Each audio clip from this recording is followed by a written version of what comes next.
ಈ ದೇಶದಲ್ಲಿ IPL ಹವಾ ಬಾಳಿದೆ. ಚಿನ್ನಸ್ವಾಮಿ ಕ್ರೀಡಾಂಗಣದಲ್ಲಿ ಪ್ರತಿ ಪಂದ್ಯ ನಡೆಯುವಾಗಲೂ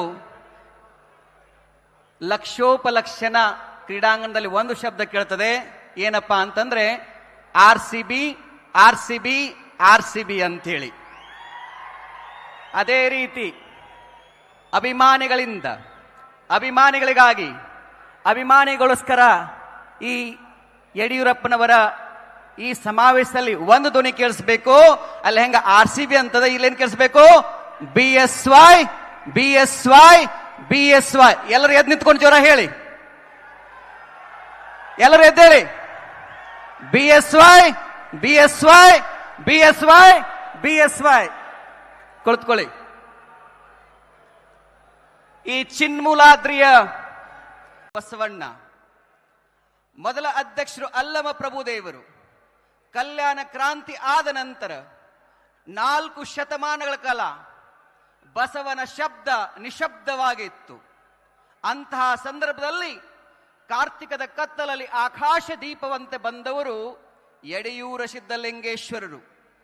101 ವಿರಕ್ತರನ್ನ ಕಟ್ಟಿಕೊಂಡು ನಾಡಿನ ತುಂಬೆಲ್ಲ ಪ್ರಥಮಂತು ಬಸವಣ್ಣ, ದ್ವಿತೀಯಂತು ಲಿಂಗವು, ತೃತೀಯಂತು ತತ್ವ ಬ್ರಹ್ಮಾಂಡವೆಲ್ಲ, ಅಕಳಂಕ ಗುಣನಿಧಿ ಚಿದಾನಂದ ಬಸವಂಗ ಅಂತ ಹೇಳಿ ಬಸವ ತತ್ವದ ಬೀಜಗಳನ್ನ ಬಿತ್ತಿದ್ರು.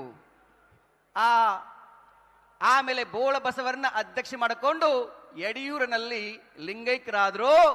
ಆ ಯಡಿಯೂರ ಸಿದ್ಧಲಿಂಗೇಶ್ವರಿಗೆ ಯಡಿಯೂರೇಶ, ಸಿದ್ಧಲಿಂಗೇಶ ಆ ಅಭಿಧಾನವನ್ನು ಇಟ್ಟುಕೊಂಡಂತಹ ಬೂಕನಕೆರೆಯ ಸಿದ್ಧಲಿಂಗಪ್ಪನ ಸುಪುತ್ರವೇ ನಮ್ಮ ಯಡಿಯೂರಪ್ಪ. 100 ಜನ ಮಂಡ್ಯದಲ್ಲಿ ಹುಟ್ಟಿ ಶಿಕಾರಿಪುರದಲ್ಲಿ ಶಿಕಾರಿ ಹೊರಟು ಪುರಸಭೆಯಿಂದ ಸೈಕಲ್ ಮೇಲೆ ಸಂಚಾರವನ್ನ ಮಾಡ್ತಾ ಹೇಗೆ ಅವತ್ತು ಯಡಿಯೂರು ಸಿದ್ಧ 101 ವಿರಕ್ತ ಕಟ್ಟಿಕೊಂಡ್ರು, ಹಂಗೆ ಯಡಿಯೂರಪ್ಪ ಏನ್ ಮಾಡಿದ್ರು ಅಂತಂದ್ರೆ ಅನಂತ್ ಕುಮಾರ್, BB ಶಿವಪ್ಪ, VS ಆಚಾರ್ಯರು, DH ಶಂಕರಮೂರ್ತಿ, ಈಶ್ವರಪ್ಪ ಹೀಗೆ 106 ಜನ ಕಟ್ಟಿಕೊಂಡು ಲಕ್ಷಾಂತರ ಕಾರ್ಯಗಳು ಕಟ್ಟಿಕೊಂಡು ಈ ಕರ್ನಾಟಕದಲ್ಲಿ ಮೊಟ್ಟ ಮೊದಲ ಬಾರಿಗೆ ಕಮಲದ ಬೀಜಗಳನ್ನ ಬಿತ್ತಿದ್ರು. ಕಮಲದ ಹೂವನ್ನ ಅರಳಿಸಿರುವಂತಹ ಕೀರ್ತಿ ಇವತ್ತು ಯಾರಾದ್ರೂ ಸಲ್ತಾ ಇದ್ರೆ, ಅಮಿತ್ ಶಾ ಅವರು ಬರ್ತಾ ಇದ್ರೆ ಎಲ್ಲರೂ ಜೋರಾಗಿ ಚಪ್ಪಾಳೆ ತಟ್ಟಿ. ಆ ಹಿನ್ನೆಲೆಯಲ್ಲಿ ಕರ್ನಾಟಕ ಅಂದಾಗ ಕಳೆದ 25 ವರ್ಷದಲ್ಲಿ ನಾವು ನೋಡಿದ್ದು 3 ಹೆಸರು. ಗೌಡ ಅಂದಾಗ ನಮಗೆ ನೆನಪಾಗೋದು HD ದೇವೇಗೌಡರು, ಅಯ್ಯ ಅಂದಾಗ ನೆನಪಾಗೋದು ಸಿದ್ದರಾಮಯ್ಯನವರು, ಅಪ್ಪ ಅಂದಾಗ ನೆನಪಾಗೋರು ನಮ್ಮ ಯಡಿಯೂರಪ್ಪ. ಇವ್ರು ಯಾರು ಏಕಾಏಕಿ ರಾತ್ರೋರಾತ್ರಿ ನಾಯಕರಾಗಲಿಲ್ಲ. ಯಾರು ನಾಯಕ? ಹಿಂಬಾಲಕರ ಸೃಷ್ಟಿ ಮಾಡುವವನಲ್ಲ, ಹಿಂಬಾಲಕರನ್ನ ನಾಯಕ ಮಾಡುವವನು ನಾಯಕ, ಜನನಾಯಕ ಯಡಿಯೂರಪ್ಪ. ನಿಮ್ಮ ನಾಮದ ಬಲ ಹೊಂದಿದ್ದರೆ ಸಾಕು ಅಂತ ಹೇಳಿ ದಾಸರು ಹೇಗೆ ಹೇಳಿದ್ರು, ಹಾಗೆ ಯಡಿಯೂರಪ್ಪರ ನಾಮದ ಬಲದಿಂದ ಶಾಸಕರಾದ್ರು, ಸಚಿವರಾದ್ರು.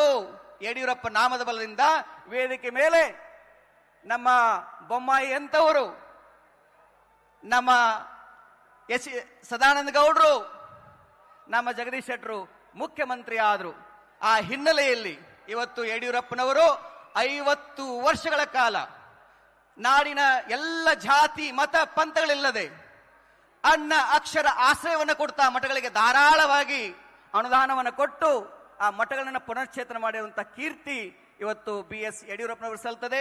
ಆ ಹಿನ್ನೆಲೆಯಲ್ಲಿ ಆ BS ಯಡಿಯೂರಪ್ಪನವರಿಗೆ ಬಸವಾದಿ ಶಿವಶರಣರು, ಯಡಿಯೂರ ಸಿದ್ಧಲಿಂಗೇಶ್ವರು, ನಾಡಿನ ಸಮಸ್ತ ಮಠ ಪೀಠಗಳ ಪೀಠಾಧ್ಯಕ್ಷರ ಆಶೀರ್ವಾದ ಸದಾಕಾಲ ಇರಲಿ, ಅವರ ಜೀವನ ಇನ್ನೂ ಅದ್ಭುತವಾಗಿ ಬೆಳೆಯಲಿ ಅಂತ ಹೇಳ್ತಾ, ಬುದ್ಧನನ್ನ ಜನ ಬಿಡ್ಲಿಲ್ಲ, ಬಸವಣ್ಣನ ಜನ ಬಿಟ್ಟಿಲ್ಲ, ಅಂಬೇಡ್ಕರ್ನ ಬಿಡ್ಲಿಲ್ಲ, ಗಾಂಧಿಯನ್ನ ಬಿಡ್ಲಿಲ್ಲ, ನರೇಂದ್ರ ಮೋದಿಜನ್ನೂ ಜನ ಟೀಕಿಸೋದನ್ನ ಬಿಡ್ಲಿಲ್ಲ, ಯಡಿಯೂರಪ್ಪನೂ ಬಿಟ್ಟಿಲ್ಲ, ನಮ್ಮನ್ನೂ ಬಿಟ್ಟಿಲ್ಲ, ಮುಂದೆ ನಿಮ್ಮನ್ನೂ ಬಿಡೋದಿಲ್ಲ. ಯಾರ್ಯಾರು ನಾಯಕರಾಗಿ ಜಗತ್ತಿಗೆ ಒಳ್ಳೇದು ಮಾಡ್ತಾರೋ ಅವ್ರು ಯಾರನ್ನೂ ಜನ ಬಿಡೋದಿಲ್ಲ. ಆ ಹಿನ್ನೆಲೆಯಲ್ಲಿ ಯಡಿಯೂರಪ್ಪನವರಿಗೆ ಭಗವಂತ ಆಯುಷ್ಯ ಆರೋಗ್ಯವನ್ನು ಕೊಡ್ಲಿ ಅಂತ ಹಾರೈಸ್ತಾ ನಮ್ಮ ಮಾತು ವಿರಾಮ ಕೊಡ್ತೇವೆ. ಎಲ್ಲರಿಗೂ ಶರಣು.